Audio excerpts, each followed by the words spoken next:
ইয়েমেনের কয়েকটি বন্দর ও একটি বিদ্যুৎ কেন্দ্রে হামলা চালিয়েছে ইসরায়েল। স্থানীয় সময় সোমবার ভোরে হোদাইদা, হোসেইন, রাশা ইসা ও সালিফ বন্দরে ক্ষেপণাস্ত্র ছোড়া হয়। একই সঙ্গে হামলা চালানো হয় দেশটির রাজকান্তি বিদ্যুৎ কেন্দ্রেও। হাউথিদের একের পর এক আক্রমণের জবাবে ইয়েমেনে এই অভিযান চালানো হয়েছে বলে দাবি ইসরায়েলি প্রতিরক্ষা বাহিনীর। তবে এসব হামলায় তাৎক্ষণিকভাবে হতাহতের কোনো খবর পাওয়া যায়নি। স্থানীয়রা রয়টার্সকে জানায়, হোদেইদায় ইসরায়েলি আগ্রাসনে প্রধান বিদ্যুৎ কেন্দ্র অচল হয়ে পড়েছে। গোটা শহর অন্ধকারে ডুবে গেছে। এদিকে ইসরায়েলি হামলায় গাজায় বহু মানুষ হতাহত হয়েছেন। ধ্বংসস্তূপের নিচে একে একে বের হচ্ছে মরদেহ।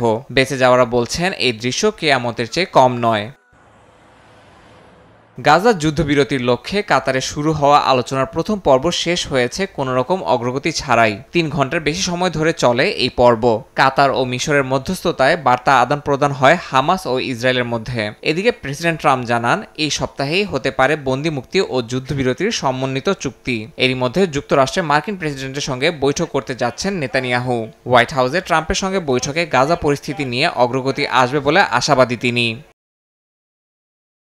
তবে যুদ্ধ থামিয়ে শান্তি চুক্তি নয়, বরং তা চালিয়ে যেতে চান নেতানিয়াহু, এমনটাই বলছেন বিশ্লেষকরা। দাবি করছেন, নিজ দেশের দুর্বলতা আড়াল করতে এবং দুর্নীতির মামলায় রাজনৈতিক সুবিধা নিতে এই যুদ্ধকে দীর্ঘায়িত করছেন ইসরায়েলি প্রধানমন্ত্রী। 2023 সালের 7 অক্টোবর হামাসের হামলার পর থেকে নেতানিয়াহু নিজেই দেশজুড়ে সমালোচিত, আর এই যুদ্ধকেই এখন রাজনৈতিক অস্ত্র হিসেবে ব্যবহার করছেন তিনি। এদিকে হামাসের এক জ্যেষ্ঠ কর্মকর্তা বিবিসিকে জানিয়েছেন, ইসরায়েলি হামলায় গোষ্ঠীটির 80% নিয়ন্ত্রণ এরই মধ্যে ভেঙে পড়েছে। প্রায় 95% নেতা নিহত হয়েছেন। নিরাপত্তা কাঠামো প্রায় বিলুপ্ত।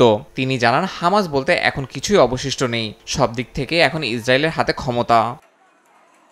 ইয়াসিন মোহাম্মদ জিসান, সময় সংবাদ।